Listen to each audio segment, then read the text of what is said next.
Raja di atas segala raja. Sungguh tiada yang mustahil bagi Engkau, dan tiada yang tak mungkin bagimu ya Tuhan. Dahulu, sekarang, dan selama-lamanya Engkau Allah yang berkuasa dalam hidup kami. Kami bersyukur untuk persekutuan pagi hari ini. Kami bersyukur untuk kehadiran-Mu di tempat ini Tuhan. Kami bersyukur untuk satu kali lagi kesempatan Tuhan beri bagi kami untuk belajar firman Tuhan. Karena itu kami berdoa Tuhan, berbicaralah bagi kami pagi hari ini.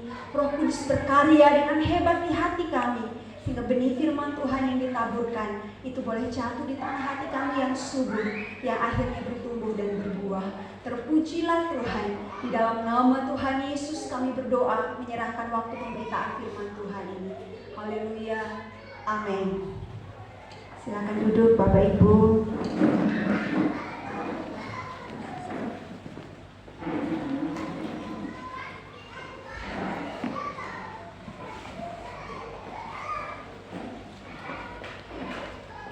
Shalom. Sekali lagi shalom. Kita semua bersuka cita pagi hari ini, amin. Kita bersyukur meskipun cuaca Tuhan beri kita kesempatan untuk belajar firman Tuhan pagi hari ini. Karena itu mari kita sama-sama buka Alkitab sesuai dengan yang ada di warta kita masing-masing dari Amsal.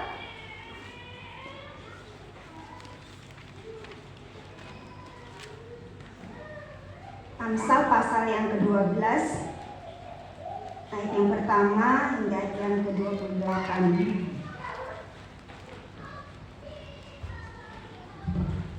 Saya akan baca ayat yang ganjil, Bapak Ibu akan baca ayat yang genap.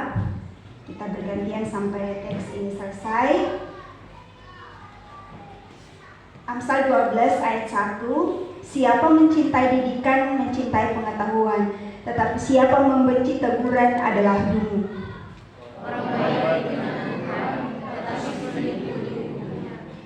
Orang tidak akan tetap tegak karena kefasikan, tetapi akar orang benar tidak akan goncang.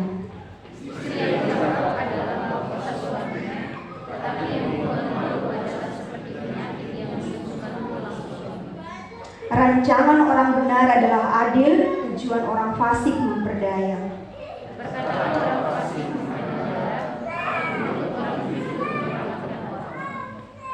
Orang fasik dijatuhkan sehingga mereka tidak ada lagi, tetapi rumah orang benar berdiri tetap. Setiap orang dipuji seimbang dengan akal budinya, tetapi orang yang serong hatinya akan dihina. Lebih baik menjadi orang kecil tetapi bekerja untuk diri sendiri daripada berlagak orang besar tapi kekurangan makan. Orang benar memperhatikan hidup hewannya, tetapi belas kasihan orang fasik.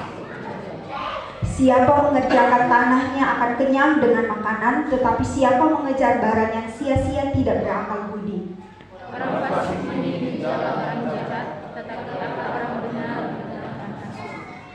Orang jahat terjerat oleh pelanggaran bibirnya, tetapi orang benar dapat keluar dari kesukaran. Setiap orang dikenyangkan dengan keadaannya oleh karena ulah perkataan, dan orang mendapat belas kasihan.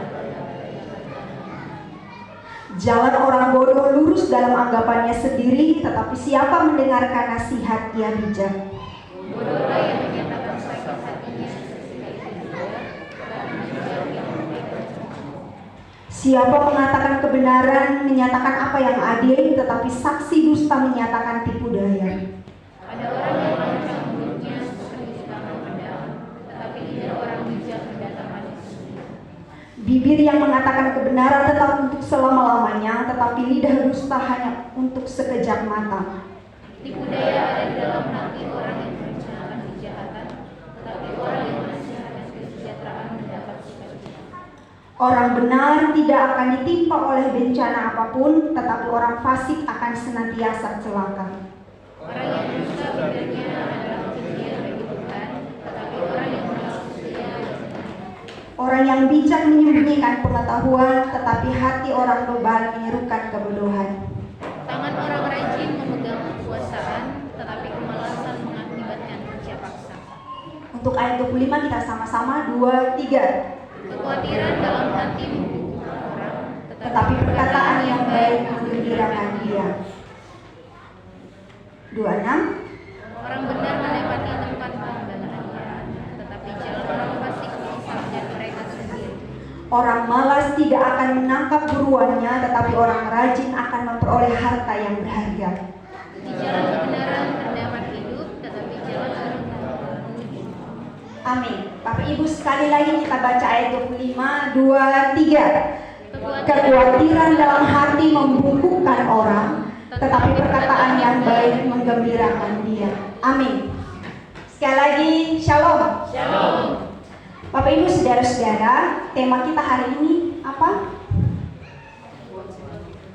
Buang semua kekhawatiran. Waktu Bapak Ibu lihat tema, apa yang ada di pikiran Bapak Ibu? Belajar kekhawatiran lagi. Ada kok. Karena beberapa minggu lalu kita baru belajar kekhawatiran dari Ibu Maro, toh? Iya, betul. Waktu saya lihat di warta, buang semua kekhawatiran Farida Taurumai, saya juga bilang, wah ini kekhawatiran lagi nih ya. Tapi Bapak Ibu, jangan ada yang punya pikiran, kayaknya ini, itu Jo yang potong dengar. Sabar. Bapak Ibu akan mendengarkan sesuatu yang baru dan ini sangat penting untuk kita renungkan pagi hari ini. Saya dari baca teks ini setelah dikasih warta, saya penasaran dan kayak cepat hari Minggu gitu. Karena Bapak Ibu ini ayat saya baca, aduh ini bahaya ini. Coba Bapak Ibu perhatikan ayat 25, dia bilang begini. Kekhawatiran dalam hati membungkukkan orang, tetapi perkataan yang baik menggembirakan dia. Coba dulu kita latihan sebentar. Bukan latihan, peragakan. Bungkuk dulu 5 menit.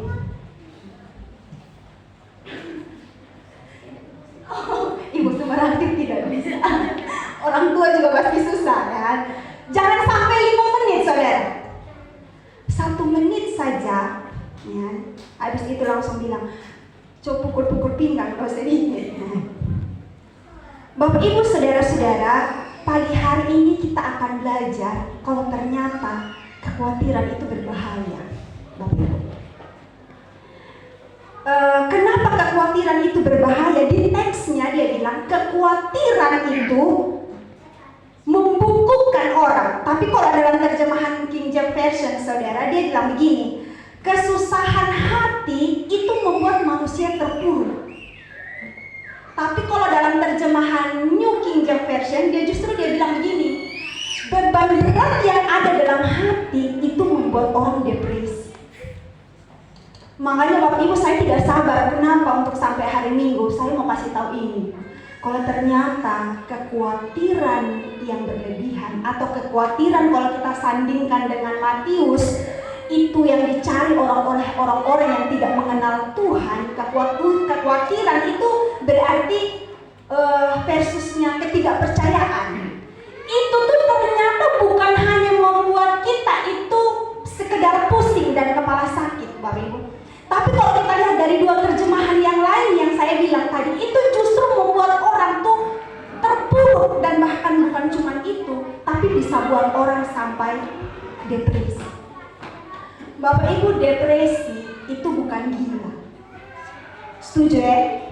Depresi itu bukan gila. Tapi depresi itu punya potensi untuk gila. Iya, gangguan jiwa. Jadi orang yang depresi itu punya potensi untuk mengalami gangguan jiwa. Kayaknya kita perlu penelitian. Dan kira-kira yang girang-girang di jalan itu diawali karena kekhawatiran atau tidak.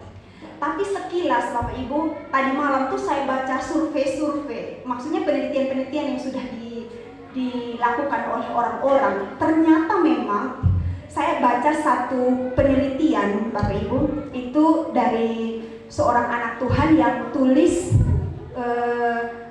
sebuah tulisan bahwa memang orang yang khawatir berlebihan dan tidak terkontrol itu bisa membunuhnya. Bahkan saya baca satu penelitian dan itu dituangkan dalam sebuah buku yang namanya buku judulnya Filosofi Teras, Bapak Ibu. Dan itu dia kasih kuesioner atau angkat penelitian itu ke seluruh Indonesia dengan jumlah orang yang diteliti itu 3.645 orang. Itu ditemukan bahwa memang orang banyak sekali depresi itu karena kekhawatiran akan ketidakpastian hidup di masa yang akan datang. Jadi Bapak Ibu, hari ini kita akan belajar sesuatu yang penting karena kita tidak boleh sampai di titik itu. Ya, tiba-tiba jalan-jalan ada satu rambut sudah fluid, yang cek-cek, itu dia pun kawan ya. Ternyata cek-cek, kenapa kok sampai begini? Ini beta stres, ini beta stres kurung diri sampai 5 hari. Lanjut 5 hari, 10 hari, 15 hari, lama-lama masuk dalam daftar penanganan dinas sosial yang akan diarahkan ke RSC, ya kan? Dan jemaat Tuhan tidak boleh ada sampai di titik itu, amin. Kasih tahu dulu samping kiri kanan, kekhawatiran itu berbahaya.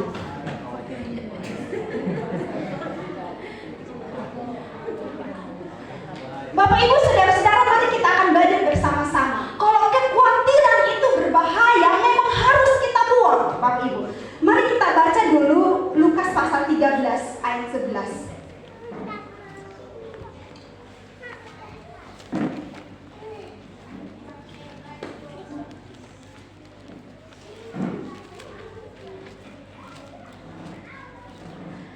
Lukas pasal 13 ayat 11. Bapak Ibu, kalau perhatikan di teks Alkitab, itu ada seorang perempuan yang berapa tahun sakitnya?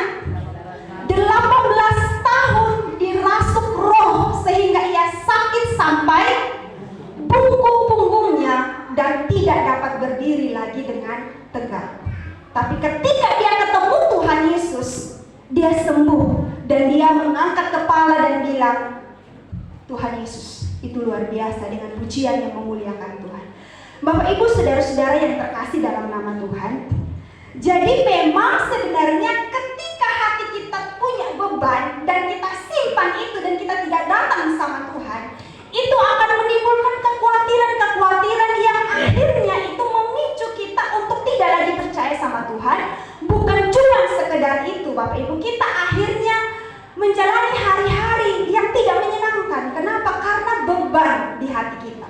Sama seperti terjemahan yang tadi saya bilang, beban di hati, beban berat yang ada di hati itu menimbulkan depresi. Saudara-saudara yang terkasih dalam nama Tuhan, apa yang sering membuat kita menjadi stres? Apa yang sering membuat kita menjadi khawatir? Dan itu khawatirnya akhirnya berlebihan. Yang mama-mama, ini nanti bepo anak perempuan ke mana? Kira-kira nanti dia sekolah dia baik, kosong di sana. Dia bergaul dengan siapa? Aduh, ini kayaknya beta sudah bisa lepas dia jalan jauh. Aduh, bepo anak, kenapa, dan seterusnya. Bapak-bapak, apa yang paling dikhawatirkan bapak-bapak? Saya baru punya bapak-bapak satu di rumah, baru mau 2 tahun ya. Jadi saya tidak terlalu benar-benar menguasai apa yang ada di isi kepala bapak-bapak. Tapi saya punya senior-senior yang sudah bertahun-tahun mungkin tahu apa yang ada di kepala bapak-bapak, ya kan? Sekilas, ya kan? Yang saya lihat yang ada di otak bapak-bapak itu memikirkan apa yang layak dinikmati oleh anak dan istri. Memikirkan masa depan anak-anaknya juga. Ini kira-kira kalau penghasilan begini, nanti anak begini. Ya kan? Saya tidak tahu apa yang saya omong ini pasti di kepala bapak-bapak yang ada atau tidak, tapi sekilas di saya pun bapak yang di rumah itu. Ya. Sampai pikir nanti begini. Nah, itu ternyata saya, oh iya berarti yang ada di kepala bapak-bapak, suami-suami itu memikirkan apa yang layak.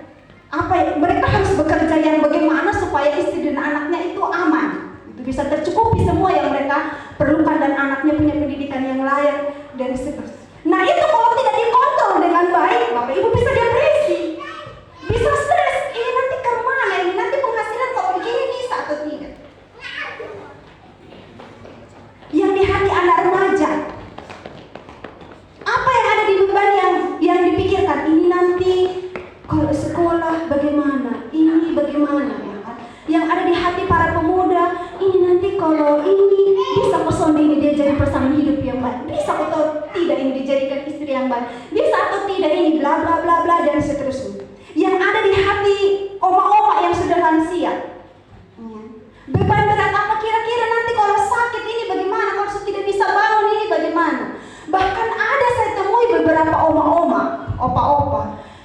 kami sutua, nanti anak dong sunika semua kami kermana. Kermana itu sampai kepala sakit dan akhirnya tidur. Berminggu-minggu cucu tidak datang, anak tidak datang. Kamu susah ingat saya lagi, bla bla bla dan seterusnya. Itu beban yang memang ada di hati orang tua. Saya punya nenek saudari sejak saya ini sudah belasan tahun. Setiap kali ada cucunya yang mau berangkat kuliah dan minta pamit untuk didoakan, tuh kata-kata hanya begini. Kamu sudah jalan semua, nanti tunggu telepon saya kalau saya sudah tidak ada. Padahal sampai sekarang tidak tahu pergi-pergi. Baru-baru lah begitu, kamu sudah ada anak, kamu tidak datang, nanti kamu bu anak masih bisa lihat saya atau tidak. Nah kasih tahu Tuhan bilang tunggu saya pun cucu dari sore dulu datang baru pulang toh. Iya aku ini sudah tidak bisa lihat dan lain-lain. Anaknya yang satu pergi kunjung, minggu depan sudah telepon. Dong saya bu anak dong tidak pernah datang lihat saya. Padahal anaknya baru pergi lihat gitu. Nanti cucu satu telepon mengadu, saya pun cucu yang ini tidak pernah telepon ya kan, kalau cucu yang itu sudah telepon nanti mengadu lagi cucu yang lain, saya pun cucu yang ini dia sukses kok dia tidak telepon, padahal dia ada sering telepon, maunya itu tiap hari harus halo. Itu beban-beban yang ada di hati oma-oma yang sudah lanjut usia hingga akhirnya itu membuat kekhawatiran yang berlebihan yang menekan, dan itu berbahaya Bapak Ibu. Saya baca di link satu dokter, kan sekarang banyak dokter juga yang online. Dia menjelaskan tentang bahaya dari depresi.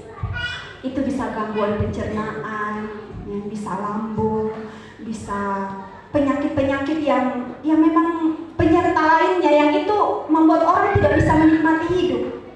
Nah Bapak Ibu saudara-saudara yang terkasih, makanya kenapa hari ini kita belajar di bawah tema buang itu kekhawatiran. Kenapa? Karena kekhawatiran itu berbahaya Bapak Ibu.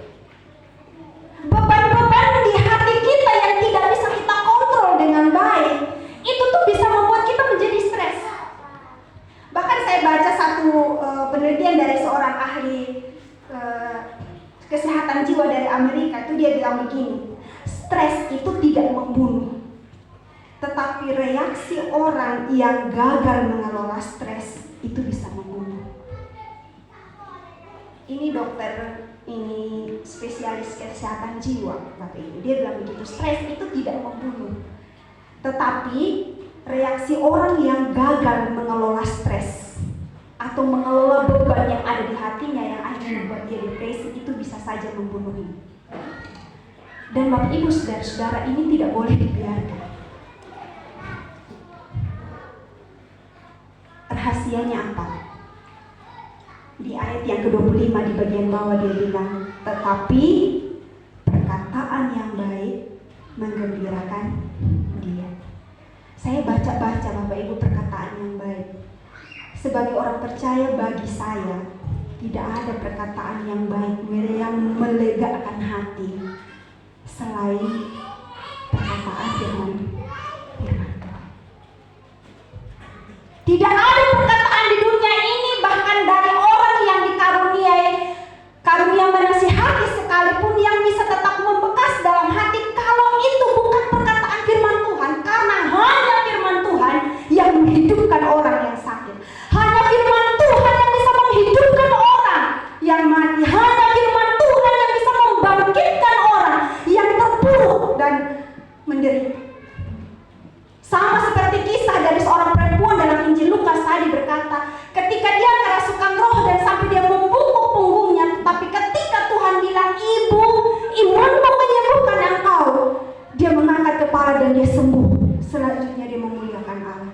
Jadi bagi kita tidak ada perkataan lain yang membuat kita bisa membuat kita lega dari segala beban hidup. Hanya perkataan firman Tuhan. Dan perkataan firman Tuhan yang bagaimana, Bapak Ibu? Firman Tuhan bilang begini dalam Mazmur 55 ayat 23. Serahkanlah seluruh khawatirmu kepada Tuhan, maka Ia akan memelihara hidupmu. Dan 1 Petrus pasal 5 ayat 7 pun berkata begini. Serahkanlah segala kekhawatiranmu kepada Tuhan, sebab Ia yang memelihara hidup. Jadi kita sebenarnya tidak perlu khawatir yang berlebihan dalam hidup. Kenapa? Karena Tuhan yang pelihara kita. Amin. Saya dengar satu khotbah dari seorang hamba Tuhan yang memang dia itu seringkali saya ikuti khotbah-khotbahnya di YouTube itu, khotbah yang memang tentang keluarga. Satu khotbah yang itu benar-benar bikin saya itu berubah pola pikir dari yang masih saya punya anak yang waktu itu baru berapa bulan, Bre. Dia bilang begini khotbahnya Bapak Ibu. Orang tua yang bilang dia yang pelihara anaknya itu sebenarnya orang tua yang sombong. Kenapa? Anak itu yang pelihara tuh Tuhan. Jadi kita itu bukan pelihara kita pun. Jadi kita punya kerja keras, kita punya usaha yang kerja dari pagi ketemu pagi mendapatkan uang puluhan juta. Itu sebenarnya kalau kita pahami secara kacamata rohani dalam pandangan Alkitab, sebenarnya itu bukan untuk kelangsungan hidup anak dalam pengertian rohani ya. Memang betul uang kita pakai untuk anak kita beli makan dan lain. Tapi sebenarnya bukan karena uang itu anak kita itu bertumbuh dan terpelihara. Tetapi karena penyertaan Tuhan atas pekerjaan kita, penyertaan Tuhan atas anak kita, dan itu hanya sarana yang Tuhan pakai untuk pelihara anak kita. Dan itu tuh benar-benar mengubahkan pandangan saya dan dia. Seutuhnya anak saya juga dipelihara Tuhan. Entah nanti pada waktunya mungkin saya sudah tidak lagi bekerja sebagai dosen STTSOE dan di PHK karena mahasiswa tidak ada dan lain-lain, mungkin misalnya saya tidak perlu menjadi stres karena waduh ini sudah tidak ada penghasilan, anak saya bagaimana. Kalaupun mungkin kita tidak ada lagi penghasilan dari apa yang kita andalkan selama ini, sebenarnya Tuhan punya cara lain untuk pelihara anak kita melalui berkat Tuhan yang lain pada kita. Kayak gitu. Jadi sebenarnya dari itu saya renungkan begini Bapak Ibu. Memang sebuah kesalahan besar ketika kita merancang hidup kita dengan cara pandang kita sendiri, dengan menganggap bahwa apa yang kita kerjakan itu bisa memelihara hidup kita. Makanya sangat salah kalau orang tua sampai depresi, sampai stres, sampai khawatir berlebihan hanya karena memikirkan masa depan anaknya. Adalah sebuah kesalahan bila seorang pemuda begitu stres dan memiliki beban yang berat hanya karena memikirkan dengan siapa dia akan menikah. Orang toh menikah atau tidak pun, kita tetap dipelihara Tuhan. Ya kan? Tapi ini juga tidak berarti tidak apa sudah saya tidak menikah, tidak juga. Ya kan? Ini maksud saya kita diberi sebuah pengertian bahwa jangan ambil hal-hal yang tidak dalam kawasanmu untuk kita simpan dalam hati, yang akhirnya itu menjadi beban berat sehingga kita tidak bisa mengangkat kepala untuk memuji Tuhan. Itu yang saya maksudkan. Jangan ambil hal-hal yang itu bukan dalam kawasan kita dan kita simpan dalam hati, yang itu jadi beban berat sehingga kita tidak bisa mengangkat kepala dan melihat Tuhan. Kita orang yang bungkuk, saudara-saudara, otomatis tidak bisa melihat dengan baik ke depan, betul ya?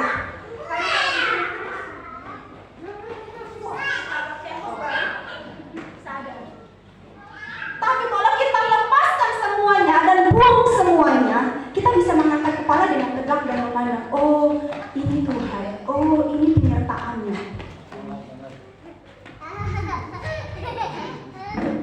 Saya juga mengerti ada kecemasan dalam hati orang tua kepada anaknya. Ini nanti kalau saya sudah tidak ada, saya punya anak bagaimana?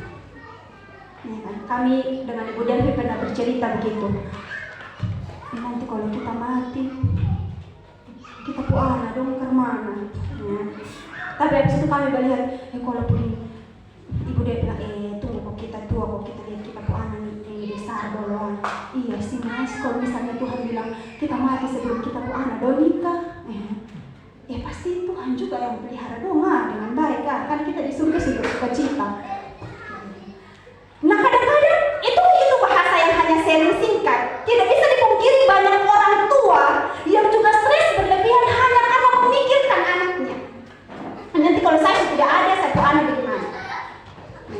Yang sudah habis kuliah, tahu beban berat ini saya mau pergi di sana. Kalau nanti di sana begitu, kalau nanti saya saya tidak begitu, bagaimana dan seterusnya. Kadang-kadang itu Bapak Ibu, kita terlalu memprediksi hal yang kita tidak tahu di depan.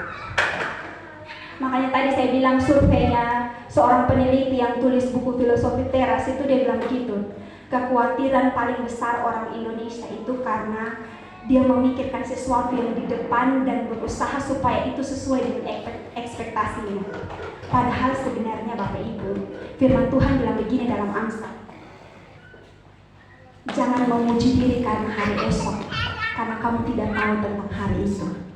Betul ya? Jadi kalau kita punya beban berat untuk hari besok, buat apa toh pada dasarnya kan kita juga tidak tahu hari besok itu seperti apa ceritanya. Makanya betul memang dalam Matius bilang, jangan khawatir akan apa yang kamu makan, kamu pakai dan lain-lain. Kenapa? Karena kesusahan sehari itu cukup untuk sehari. Besok itu ada kesusahannya sendiri. Kalau hari ini tidak ada lauk, ya nikmati dulu hari ini. Jangan stres sampai besoknya, karena belum tentu kita tahu besok akan ada apa. Kita juga tidak tahu, tiba-tiba ada yang telepon, halo kak di rumah, kok iya kak, Be mau antar daging 1 kilo. Kak bisa pesan daging ya kan? Sonde ini bete mau antar kasih kak asal. Itu kan kita tidak tahu besoknya itu jadi apa. Nah kenapa kita begitu stres? Bahkan mengurung diri, memikirkan hal-hal yang tidak benar, memikirkan hal-hal yang sebenarnya itu pun tidak mungkin terjadi. Makanya ada penelitian yang bilang, apa yang dikhawatirkan orang itu 95% belum tentu terjadi sama seperti yang dia khawatirkan.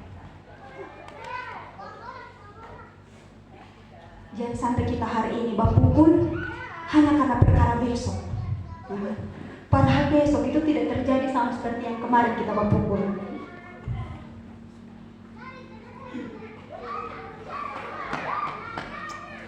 Yang remaja, yang pemuda, sama. Jalani hidup dengan memandang pada Tuhan. Yang mama-mama, yang bapak-bapak sama. Jalani hidup dengan memandang pada Tuhan. Kenapa? Karena sebenarnya Tuhan yang pelihara hidup kita. Saya juga merenungkan diri saya sendiri. Sama Bapak Ibu, saya merenungkan, oh ternyata betul nasihat orang tua dulu yang bilang andalkan Tuhan saja, kemana engkau pergi Tuhan menyertai.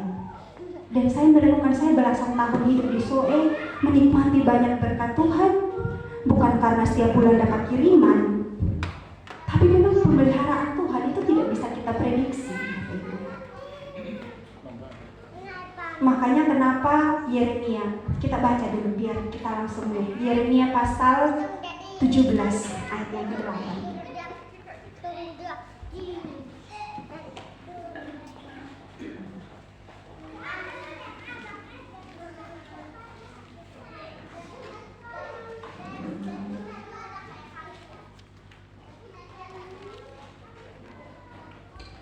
Yeremia 17 ayat 8, 2, 3. Ia akan seperti pohon yang ditanam di tepi aliran air, yang merambatkan akar-akarnya ke tepi batang air, yang tidak mengalami datangnya panas terik, yang daunnya tetap hijau, yang tidak khawatir dalam tahun kering, dan yang tidak berhenti menghasilkan buah. Perhatikan kata-kata ini Bapak Ibu. Yang tidak khawatir dalam tahun kering. Aduh, ini ayat ini kayak agak ya, kadang dalam tahun basah pun kita khawatir, apalagi dalam tahun kering ya. Tapi didahului dengan ayat 7, diberkatilah orang yang mengandalkan Tuhan. Yang orang yang mengandalkan Tuhan itu dalam musim kering dia tidak khawatir. Aduh, itu tuh sesuatu yang luar biasa. Jadi kita itu tidak mungkin khawatir dalam tahun kering.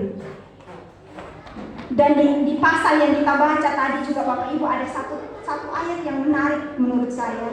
Di ayat 9 dia bilang begini, lebih baik menjadi orang kecil tetapi bekerja untuk diri sendiri daripada berlagak orang besar tetapi kekurangan makan. Jadi saya renungkan begini, hiduplah apa adanya setiap hari.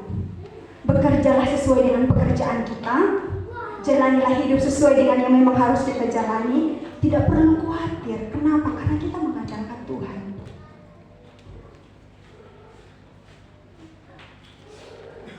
Karena orang yang mengandalkan Tuhan itu di musim kering pun dia tidak khawatir. Tapi anehnya memang ada orang di musim basah pun dia stres. Itu kenapa? Itu tadi yang saya bilang, ekspektasinya untuk hari besok itu terlalu besar. Makanya ada satu teks firman Tuhan, dia bilang, pikirkanlah hal-hal yang memang patut kamu pikirkan. Jangan pikirkan hal yang terlalu tinggi yang kamu sendiri tidak bisa, akhirnya stres. Penghasilan hanya 1 juta, tapi berharap di bulan itu dengan penghasilan 1 juta dia harus beli motor yang harga 12 juta. Stres dia, mikir dengan susah, tidak mau makan, hatinya itu gundah gulana, hanya kan pokoknya ini bulan saya bilang saya harus beli motor 12 juta, penghasilan 1 juta. Hiduplah, tidak apa-apa, kita hidup begitu saja, tapi kita tidak stres. Karena khawatir itu bikin orang depresi. Hanya gara-gara supaya orang bilang, ih dia motor baru, Vino lagi. Ya. Terus habis itu setiap minggu kita dikejar oleh Kak, sudah bisa bayar utang kok belum? Besok lagi, Kak ini tanggal sudah lewat nih, lusa. Kak, belum dapat duit kok. Belum store juga ya. Minggu depannya lah Kak di rumah kok, belum pi angka barang kok.